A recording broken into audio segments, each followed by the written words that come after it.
आशीर्वाद लग जाता है। अब तो पूरे सभी की भीड़ लगने लगी, इनके पास लाइन लगने लगी। ऋषभ देव जी ने सोचा कि आए थे भजन को और यहाँ तो भजन न होकर के फिर भी जनता की, संसार की सेवा करनी पड़ रही है। तो इन्होंने अपने को ओघड़ स्वरूप बना लिया। वहीं विष्ठा का त्याग करते, वहीं मलमूत्र त्याग करते और अपने मुंह में एक पत्थर भी रख लिया। सज्जनों, लोग आते हैं, आकर के देख करके चले जाते हैं। अरे सबने सोच लिया कि ये बाबा जी जो है पागल है गए हैं, इनकी बुद्धि में अब कुछ नहीं घुसना। लोगों का आना जाना बंद हो गया। ऋषभ देव जी ने अब विचार कर लिया कि प्रभु तुम्हारी ये बहुत बड़ी कृपा भई हमारे ऊपर। अभी तक जनता परेशान कर रही थी, अब कोई परेशान करने वाला नहीं। राजन पतिर गुरु रलम भवता यदो रामदेव प्रिया कुलपति क्वच किंकरू वह। प्रभु अब आपका कहकर ये सेवा भाव लेकर के मैं आपकी पूजा और भजन करने में बिल्कुल स्वच्छंद हो, आपकी सेवा करूंगा। ये तो भगवान की सेवा करने लगे और सेवा करते करते भगवान अंतिम समय भगवान के चरणार बिंदुओं के दर्शन करके भगवान वहीं सम्मिलित हो गए। इनके 100 पुत्र थे। 100 पुत्रों में सबसे बड़े का नाम है भरत। भरत जी का चरित्र बड़ा अद्भुत है सज्जनों। ये भारतवर्ष नाम भी भरत के चरित्रों से ही पड़ा। और सज्जनों, हम तो कितने दिव्य स्थान में बैठे हुए हैं। भारतवर्ष इतना बड़ा लंबा चौड़ा है, जहां जाते हैं वहां हर देश में अलग प्रकार का कल्चर दिखाई देता है, अलग प्रकार के पोशाक दिखाई देती है। और ये उत्तराखंड धाम है भारतवर्ष में, जहां ऋषि मुनि तपस्या करते हैं और ऋषियों के नाम से ही यह भारतवर्ष पड़ा।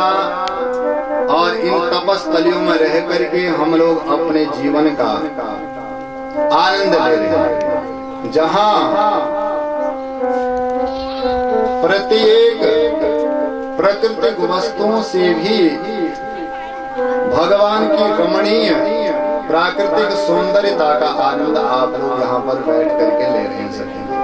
और कथा का स्थल ऐसे ही होना चाहिए जहाँ शांति हो, हल्ला गुल्ला ज्यादा ना हो। ऐसे शांत वातावरण में भगवान की गाथा गाने का शुभ अवसर मिल जाए तो अच्छा है।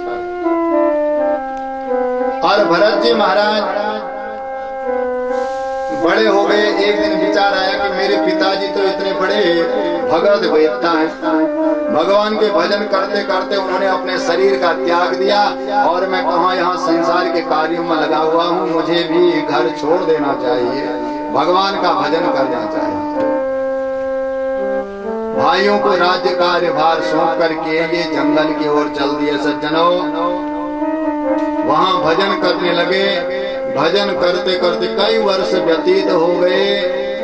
समय उपस्थित हुआ, कुछ कर्म ऐसा उदय हुआ कि एक हिरनी शेर ने पीछे से दहाड़ लगाई। शेर के डर के मारे नदी पार करना चाह रही थी और गर्भ द्वार से इसका गर्भस्थ शिशु बाहर निकला। हिरनी का तो पता नहीं चला, वह शिशु बहने लगा। और भरत जी ने देखा वो ये छोटा सा शिशु और ठंडी से जकड़ रहा है। दया आ गई, दया आई, अच्छा था। उस दया आकर के बच्चे को उठा लिया, गोदी में ले आए। अरे ये इसको ऐसे ही रखूंगा तो ये मर जाएगा। अपने घर लाए, घर ला करके उन्होंने इस शिशु को एक बोरे में लपेट दिया और वहीं अग्नि जलाई। अग्नि जला करके इसको सेक देने लगे। धीरे धीरे यह हिरण का बच्चा बड़ा हुआ और भरत जी महाराज की इसमें आसक्ति बढ़ने लगी। आसक्ति बढ़ती गई, बच्चे से ज्यादा स्नेह इसमें हो गया। इसके लिए खाना पीना इत्यादि का प्रबंध करते करते यह अपने समय को बिताने लगे। सज्जनों, जो मालाएं जप रहे थे वो माला कम हो गई, जपना कम हो गया और इस हिरण के बच्चे में आसक्ति ज्यादा हो गई। एक दिन ये बीमार हो गए, बुढ़ापे की अवस्था आ गई। अपने चारपाई पर लेटे लेटे इनका हिरण का बच्चा कहीं दूर चले गया। उसी में आसक्ति हो गई, हाय मेरा बच्चा कहाँ चले गया, मैं तुझे कहाँ पाऊंगा। जंगल में जाएगा, शेर इत्यादि तुझे खा लेगा। इस चिंतन करते करते इनके प्राण पखेरु उड़ गए सज्जनों। अंतिम समय में हिरण की याद रही तो अगला जन्म भी हिरण का ही बना सज्जन। अंतिम समय में जिसको याद करोगे वही बनना पड़ेगा। इसलिए अंतिम समय तक किसी की याद ज्यादा मत रखना, भगवान की याद ज्यादा रखना, संसार के पदार्थों की याद ज्यादा मत रखना। कहीं पत्नी में आसक्ति होगी, कहीं बच्चे में आसक्ति होगी, नाती पोते में मत रखना। और रखना अंतिम समय में परमात्मा को याद अंतर दिल से। नहीं तो हिरण के बच्चे में इनकी आसक्ति होगी, हिरण बनना पड़ा, अगले जन्म में हिरण बन करके आए, जंगल में अनेक हिरणों के साथ घूम रहे हैं। पिछले जन्म की इनको तो याद है, भजन किया था, याद है, हिरणों के साथ बैठे हुए हैं। उस जंगल में किसी ने आग लगा दी, सोचा कि अब हिरण बन करके क्या करूंगा। वहीं सभी हिरण तो भाग गए, ये वहीं बैठे रहे, आग से जल गए। जलने के बाद इन्होंने यहाँ अपने प्राण त्याग दिए सभी। हिरण योनि प्राप्त करने के बाद अगले जन्म में ये एक आंगिरस गोत्र के ब्राह्मण के यहाँ इन्होंने जन्म लिया सभी। इस ब्राह्मण के यहाँ जन्म लेकर के पिताजी ने देखा ये बालक हमारा जो है बड़ा विद्वान होगा, इसका मस्तिष्क बड़ा चौड़ा दिखाई दे रहा है। पिताजी जब पंडिताई करने गए, बेटे से कहा बेटा ऐसा है, ये गायत्री मंत्र है, इस गायत्री मंत्र को याद कर लेना। जड़ भरत जी महाराज ने सोचा कि यदि आज मैंने गायत्री मंत्र याद करके पिताजी को सुना दिया तो कल को पिताजी फिर दूसरा मंत्र मुझे देंगे, परसों को फिर दुर्गा अष्टाध्यायी देंगे, रुद्राष्टाध्यायी, फिर दुर्गा सप्तशती, फिर विष्णु सहस्त्रनाम, सारे पाठों को करने के बाद अंतिम में कहेंगे कि जा बेटा श्राद्ध करके आ जा, किसी का नामकरण करके आ जा। तो विचार करके इन्होंने कुछ भी पिताजी को नहीं सुनाया। पिताजी ने कहा सुनाओ। 10 दिन हो गए अब तक इन्होंने गायत्री मंत्र भी याद ना किया। पिताजी को क्रोध आया तो इनका नाम भरत से जड़ भरत रख दिया। तेरी बुद्धि में कुछ नहीं घुसने वाला, तो ऐसा ही है। जब तक पिताजी थे तब तक तो आनंद के साथ घर में जीवन यात्रा चल रही थी। अब भैया भाभियों का समय आ गया। भाभियां इससे परेशान रहने लगी कि घर में पड़ा हुआ है बड़ा मोटा ताजा बन करके, हमारे पतिदेव को देखो 1.5 हड्डियों के हो गए हैं और ये मोटा ताजा हो गया है। पतियों से कहा कि तुम्हारा भाई कुछ काम नहीं करता, इससे भी कुछ काम कराओ। आज भाई से कहा कि ऐसा करो तुम भी कुछ काम क्या करो। बोलो क्या करें? बोले खेत में चले जाओ, खेत का काम करो। खेत में क्या काम कर रहे हैं? बोले खेत में खुदाई करो। इन्होंने खुदाई ऐसी की कि एक ही जगह पर बहुत बड़ा गड्ढा खोद दिया। भाइयों ने कहा इसमें तुझे थोड़े न डालना है, खेत खोदने के लिए कहा हुआ है, तेरे बस का नहीं है खेत खोदना भी। फिर क्या करना है? बोले यहीं पर बैठ जा, झोपड़ी बनी हुई है और जितनी भी चिड़िया यहाँ दाना चुगने के लिए आए गेहूं के, तो उनको भगा दिया कर। ठीक है भैया ऐसा ही कर लेंगे, अब तो और भी अच्छा है, यहीं 2 टिक्कड़ खाने मिल जाएंगे, यहीं बैठे रहेंगे। समय व्यतीत जैसा हो, प्रभु इच्छा में जिसको राजी है और वो प्रभु की इच्छा के बगैर बाहर जाता ही नहीं है, उसी की इच्छा में तन्मय और आनंदित रहता है।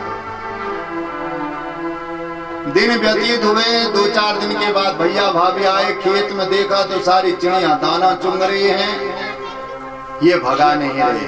इन्होंने सोच लिया कि मैं इन चिड़ियों को क्यों भगाऊं, क्योंकि ये खेत मेरा नहीं, ये दाना मेरा नहीं, इसमें लगने वाला जो फल है वो है मेरा नहीं, सब ब्रह्म ही है। जब सब जगह ब्रह्म ही है तो मैं इनको क्यों भगाऊं, मेरा तो कुछ भी नहीं है।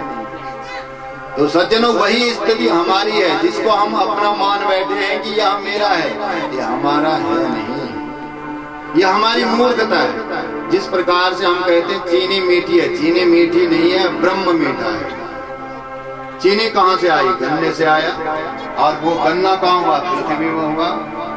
और उससे जो तैयार होने वाली वस्तु है अंतिम में जाकर के वह परमात्मा से ही संबंधित है, अन्यथा और कुछ नहीं है, सब कुछ ब्रह्म ही है। उस ब्रह्म को ही जान करके ब्रह्म का ही चिंतन करना जीवन के लिए सर्वोपरि है, दूसरी वस्तु नहीं। जड़ भरत जी यही विचार कर रहे हैं कि ये सब कुछ ब्रह्म ही है, परमात्मा का ही है, तो मेरा कुछ भी नहीं है। मैं इन चिड़ियों को क्यों भगाऊं, मैं क्यों दोष लूं? छोड़ दिया। भैया भाभी आए, भैया भाभियों ने डांट करके कहा, अरे जड़ भरत तुझे दिखता नहीं है, तू तो बिल्कुल जड़ है, यहाँ बैठा हुआ है, क्या कर रहा है? चिड़िया सारा दाना चुन जा रही है। बोले तू इसके काम का भी नहीं है, जा हमारे घर से निकल जा। अब तो और भी प्रसन्न हुए, प्रभु तेरी लीला बड़ी विचित्र है। अब तो अभी तक तो भैया भाभी का डर था कि कुछ कहेंगे, अब तो तेरी लीला भजन करने के लिए स्वच्छंद हो गया हूँ, तेरी इच्छा अच्छी है, अब तो चलते हैं भजन करने के लिए। मस्त हो गए, महात्मा है, आनंदित है। मैं तो रमता जोगी राम मेरा क्या दुनिया से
बगीचे